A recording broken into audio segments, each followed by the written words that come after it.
Pemirsa sekalian yang berbahagia, kelapa sawit merupakan komoditas primadona untuk Indonesia.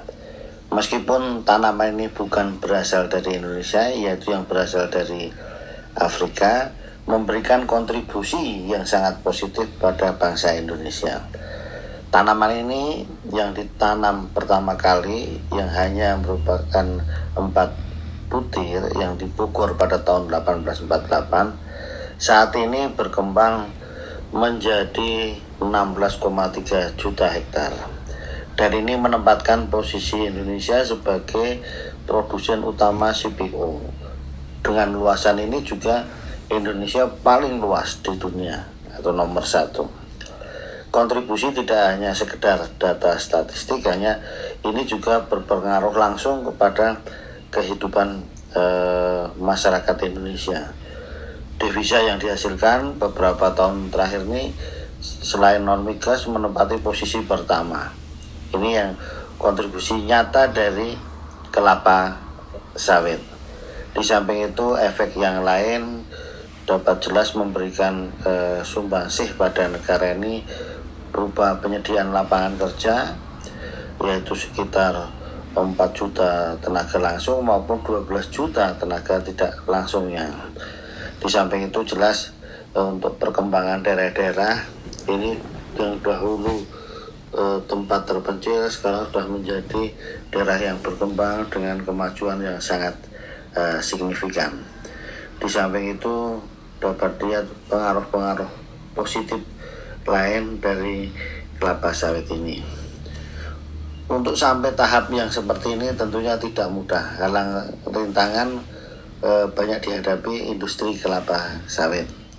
Salah satunya secara teknis itu adalah adanya hama penyakit kelapa sawit, baik yang merugikan secara kuantitatif yang melalui penurunan produksi, tetapi ada juga yang melalui kematian tanaman, yang ini akan menjadi pengaruh langsung pada industri kelapa sawit tersebut. Oleh karena itu, marilah kita update yang sampai terakhir ini, hama penyakit apa saja yang menyerang kelapa sawit dan harapannya akan dikendalikan secara baik dan akan menjaga produktivitas kelapa sawit. Jadi Bapak Ibu pemirsa semua yang berbahagia, kenapa hama penyakit ini muncul di perkebunan kelapa sawit? Ini disebabkan dipicu oleh faktor predisposisi adalah kelapa sawit ini ditanam secara monokultur. Nah, artinya satu jenis, tidak polikultur. Kemudian skalanya luas. Nah, ini luas. Oleh karena itu sekarang sampai yang 16,3 juta hektar tadi. Nah, dengan begitu luas ini dan tentunya dalam waktu yang cukup panjang, karena dalam satu siklus itu 25 tahun 25 tahun baru diganti atau replanting atau peremajaan, kemudian diganti lagi 25 tahun, diganti lagi oleh 25 tahun berikutnya. Dengan demikian, dengan situasi seperti ini, seluruh fase tanaman menjadi tersedia bagi ini tadi, organisme itu ataupun hama ini tadi. Apa akibatnya? Mereka akan menjadi sumber makanan bagi OPT yang sangat melimpah. Ada terus, tersedia terus, tidak ada putus siklusnya. Inilah demikian yang menjadi faktor predisposisi mengapa hama itu muncul di perkebunan kelapa sawit. Ya, ini ada beberapa literatur mengatakan, jadi di dalam kebun kelapa sawit tersebut hama selalu muncul di sepanjang tahun. Karena apa? Makanannya selalu tersedia.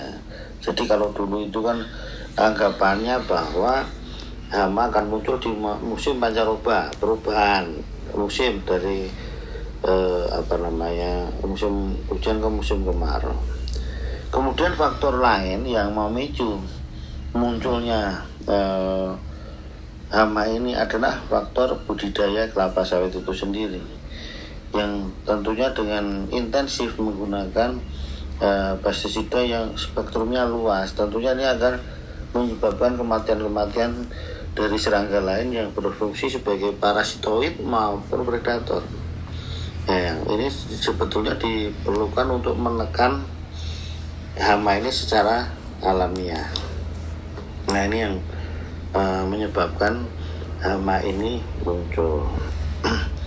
Berikutnya, nah kita akan melihat status dari hama ini. Memang ada hama yang utama atau mayor dan hama minor, nah, yang dalam skala yang tidak begitu luas ataupun tidak begitu merugikan. Nah, kita harus tahu dari step-step hama penyakit itu ada di budidaya kelapa sawit. Jadi ini kita bagi garis besarnya. Jadi penyakit di pembibitan, kemudian di tanaman belum menghasilkan, dan di tanaman menghasilkan. Di pembibitan ini sebetulnya juga ada dari kecambah kelapa sawit, tapi ini jarang ada.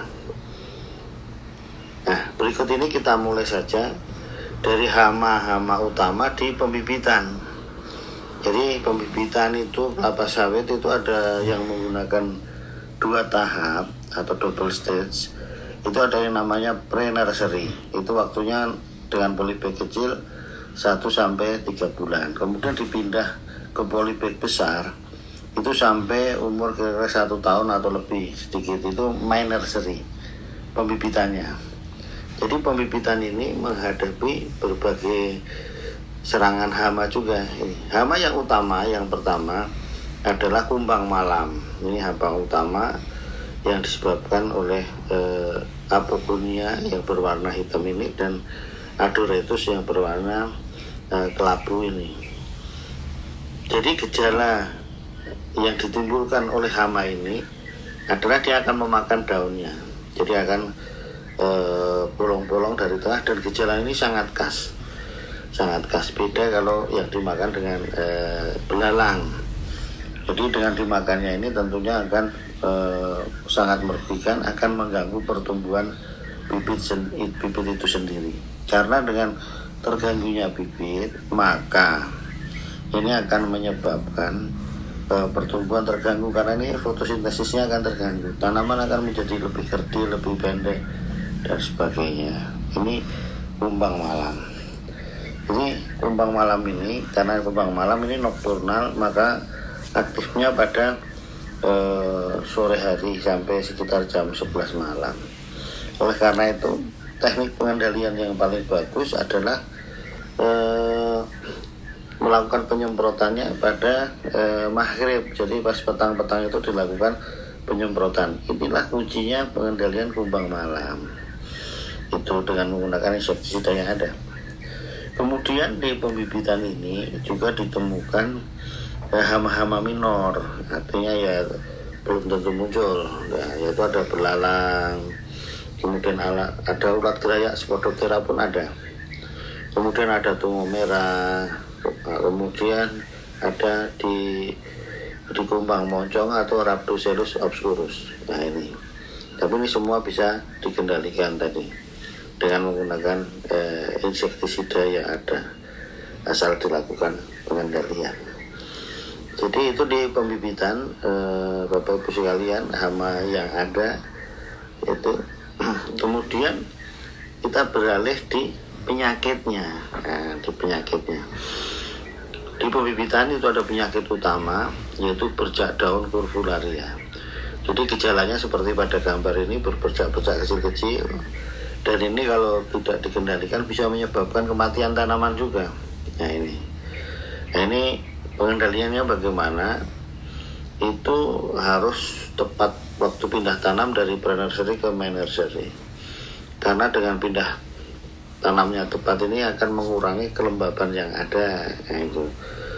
Selanjutnya pemupukan berimbang. Mengapa pemupukan berimbang? Karena tanaman akan menjadi kuat, sehat. Karena ini disebabkan oleh curvularia. Nah, itu yang betulnya jamur tidak begitu kuat sebetulnya. Kemudian sanitasi daun sakit. Apabila sudah terserang 50% atau lebih, itu harus dipisahkan. Dan yang terserang tadi harus disanitasi, digunting, kemudian dibakar gitu. Kemudian yang terakhir itu kuncinya adalah kita menggunakan rotasi fungisida yang ada, dari beberapa yang ada harus dirotasi ya, supaya tidak menjadi resistensi. Ya, ini jika ada pembibitan yang terserang penyakit bercak daun. Selanjutnya yang hampir mirip, hanya penyebabnya berbeda, itu adalah penyakit antraknos. Jadi ini gejalanya berbeda gejala, yaitu kalau ini apanya dari luar, pembusukannya dari daun, tidak bercak-bercak tadi. Nah, ini bisa, kemudian bercaknya itu membusuk dari luar ke dalam daun. Nah, ini disebabkan oleh beberapa jamur imperfecti yang berbeda-beda. Ada Melanconium, ada Botryoidiplodia, ada Drexlera. Tetapi pengendaliannya ini sama dengan yang tadi, penyakit urvularia tadi. Jadi ini kita di pembibitan kita sudah jelas ada penyakit utamanya, ada hama utamanya maupun yang minor. Kita sekarang ke tanaman belum menghasilkan dan tanaman menghasilkan. Jadi ini di tanaman belum menghasilkan itu juga menghadapi beberapa serangan yang cukup masif dari hama-hama yang ada. Yaitu yang pertama ada kumbang badak, kumbang tanduk, Oryctes rhinoceros, atau kita sebut wangwong. Kemudian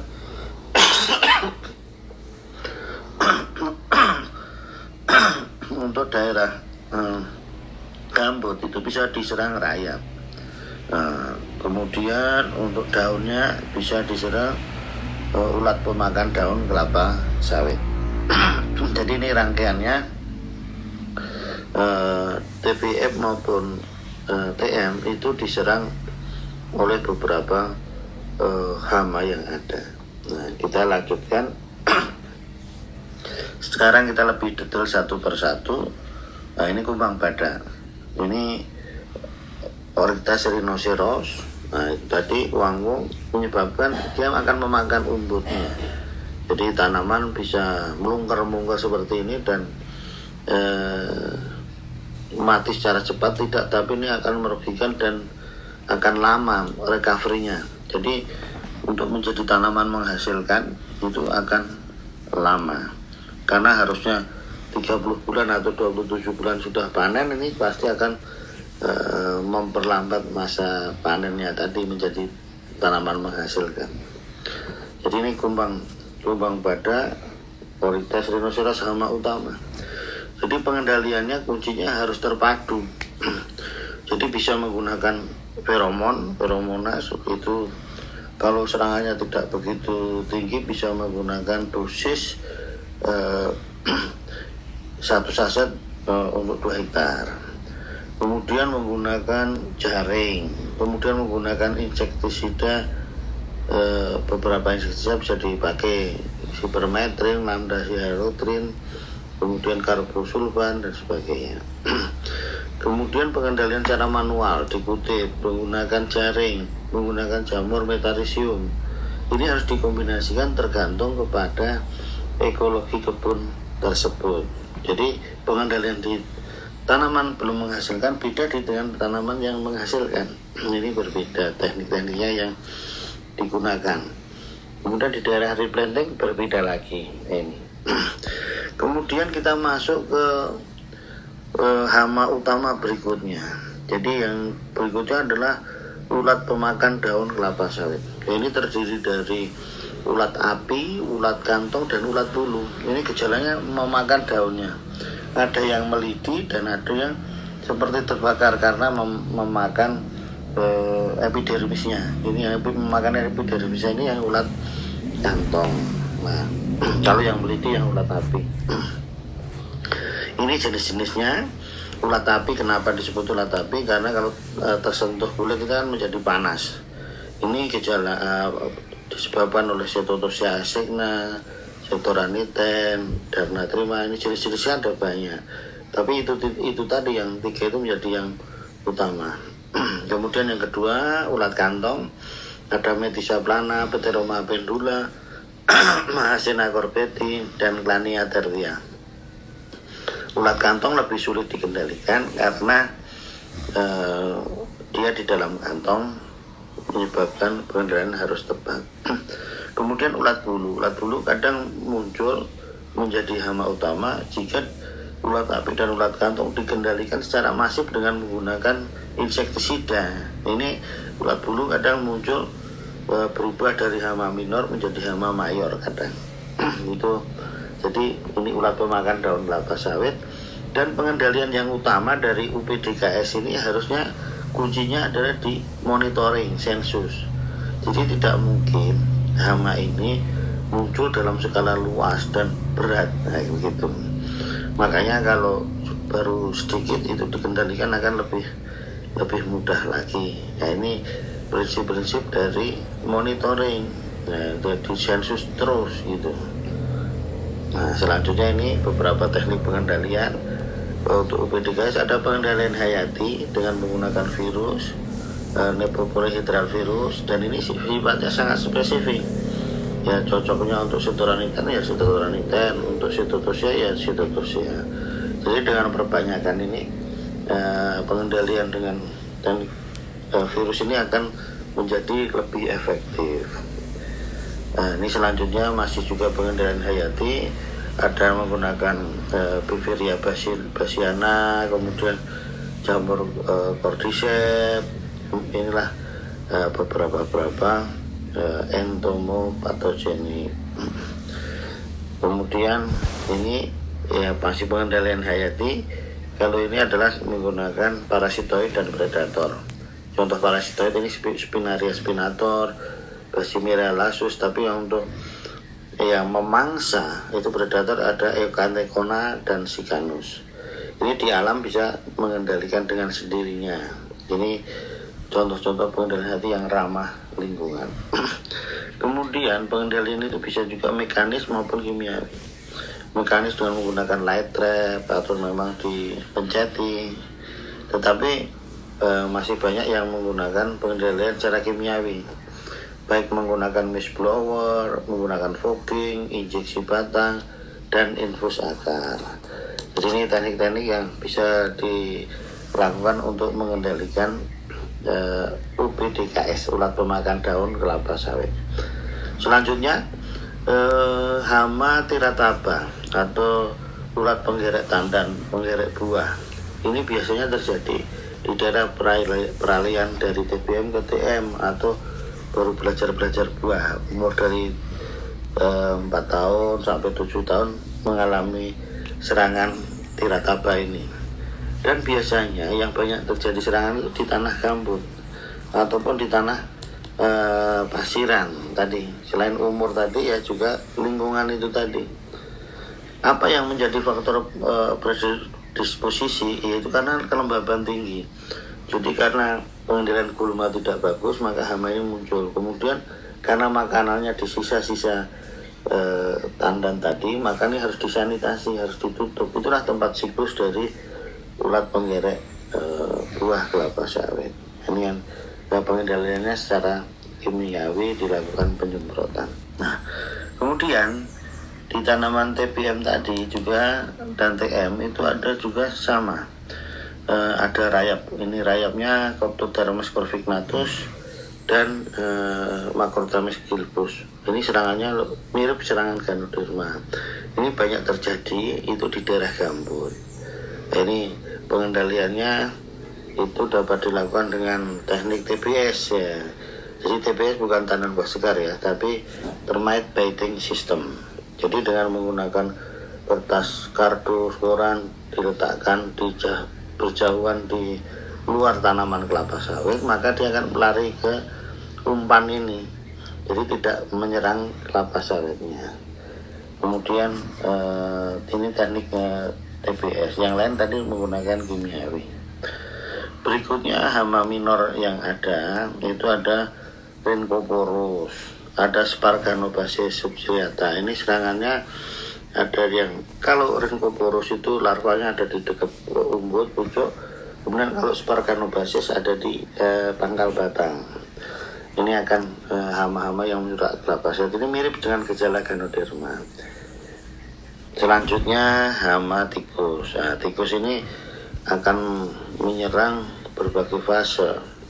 Jadi umbut di pembibitan bisa, di TBM bisa, buahnya mentah maupun matang juga dimakan. Ini karena dia selain mencari makanan juga mencari air.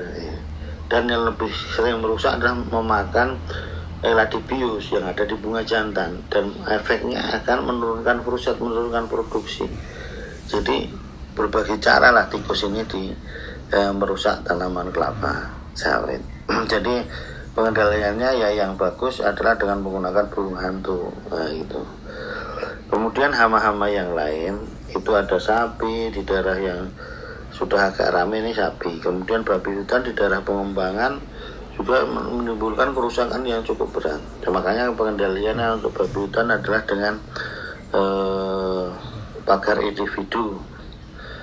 Nah, selanjutnya kita berbicara masalah penyakit utama kelapa sawit, yaitu penyakit busuk pangkal batang kelapa sawit yang disebabkan oleh Ganoderma boninense. Ini serangannya cukup masif, bisa menyebabkan kerugiannya melalui dua cara, yaitu kematian tanaman. Ya. Kemudian yang kedua, menurunkan produktivitas dari TPS-nya. Kalau tanaman terinfeksi itu berkurangnya menjadi 40%. Inilah kerugian dari penyakit Ganoderma. Jadi kalau dulu itu diasosiasikan hanya menyerang tanaman tua, tapi sekarang tanaman TBM juga banyak yang sudah terserang karena semakin cepat, karena ini terjadi akumulasi dari sumber inokulum yang sudah kita berbagai macam generasi ini menyebabkan inokulum sudah ada di dalam tanah, sehingga disebut tanah endemik Ganoderma. Nah, ini. Nah, kemudian pengendaliannya seperti apa? Karena tadi ini soil borne pathogen, patogen tular tanah, patogen terbawah tanah, maka nomor satu adalah sanitasi akar, batang, dan kulit itu menjadi sangat penting. Nah, kemudian penggunaan bibit moderat tahan Ganoderma. Di PPKS ada tanaman yang moderat tahan Ganoderma ini di PPKS 540 NG. Nah, kemudian menggunakan aplikasi agen hayati Marfupe contohnya di pembibitan, dan menggunakan lubang tanam besar. Nah, ini dimaksudkan supaya apa? Inokulum yang ada itu supaya sudah terbuang keluar dari lubang tanam, sehingga tanaman kita relatif aman dari infeksi Ganoderma. Ini kalau jika di tanaman TBM terserang Ganoderma, bagaimana mengatasinya? Intinya adalah disanitasi, kemudian buat lubang sanitasi dan ditanam jika itu belum menggunakan lubang tanam besar, dan aplikasi agen hayati tentunya disarankan, dan penggunaan bibit moderat tahan Ganoderma. Sedangkan untuk di tanaman menghasilkan, apa yang bisa dilakukan jika tanaman itu terserang berat itu artinya buahnya sudah tidak ada, tidak memungkinkan. Ini daripada menjadi sumber inokulum, perlu disanitasi, dikeluarkan, dibakar, bulunya diangkat. Jadi kemudian dibikin lubang sanitasi. Nah, kemudian kalau gejala ringan itu masih bisa kita surgery, kita bersihkan, kemudian kita bumbul. Harapannya akan memperpanjang masa produktif dari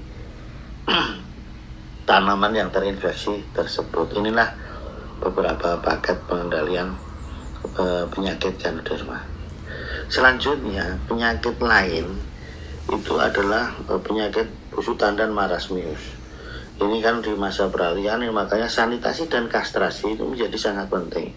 Semua dibersihkan supaya tidak selalu menular, dan nanti waktu masa peralihan akan berjalan dengan mulus. Ini penyakit busuk tandan. Kemudian ada juga di TBM penyakit busuk pucuk. Busuk pucuk itu biasanya karena rentetan serangan dari orites, kemudian jamur sekundernya masuk. Nah, itu ada beberapa jamur sekunder. Nah, pengendalian penyakit ini adalah dengan menggunakan tembaga usida salah satunya, yaitu dengan 2-3 gram per liter untuk 2 tanaman jika masih TBM, dan untuk tanaman TM yang 1 liter tadi untuk 1 tanaman. Kemudian ada juga penyakit karat daun. Nah, karat daun ini disebabkan oleh ganggang Cephaloras virescens. Nah, kemudian ini hanya menyerang di pelepah bawah dengan berwarna seperti ganggang merah itu. Meskipun demikian, ini juga kalau sampai ke lingkar yang atas ini akan menyebabkan kerugian, akan mengurangi produksi asimilat. Selanjutnya penyakit, meskipun ini abiotik, yang lain ada penyakit tajuk, penyakit Crohn disease. Ini yang sering ditanyakan para petani. Ini di genetisnya ini kan dipangkas kemudian dikasih pupuk ekstra, urea terutama. Demikian pemirsa, ini yang bisa saya sampaikan update mengenai hama penyakit utama di kelapa sawit. Nah, ini mudah-mudahan memberikan gambaran yang jelas dari kita berbudidaya kelapa sawit dan melihat ancaman-ancaman yang ada. Silahkan bergabung di kami di YouTube kami, Agus Susanto, kemudian nomor ini untuk di WhatsApp, kemudian ada di Instagram maupun di Facebook untuk melihat perkembangan terutama di dunia pertanian. Demikian pemirsa, mudah-mudahan bermanfaat. Assalamualaikum.